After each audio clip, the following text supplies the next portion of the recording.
Забароненая да ўвозу на тэрыторыю Расійскай Федэрацыі садавіна і гародніна з Польшчы і Турцыі афіцыйна праходзіла мытнае афармленне ў Беларусі. Атрымальнікам прадукцыі значылася адно з прадпрыемстваў Брэсцкай вобласці. Крымінальная справа была ўзбуджана па артыкуле 243 частцы 2 «Ухіленне ад аплаты падатку ў асабліва буйным памеры».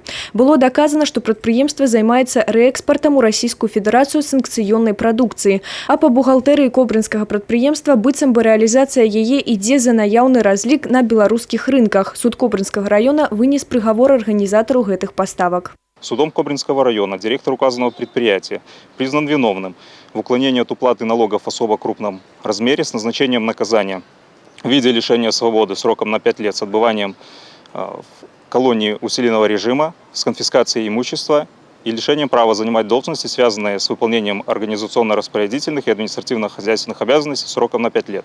По приговору суда конфискован легковой автомобиль марки Mercedes-Benz S-класса, 6 грузовых автомобилей и 4 полуприцепа.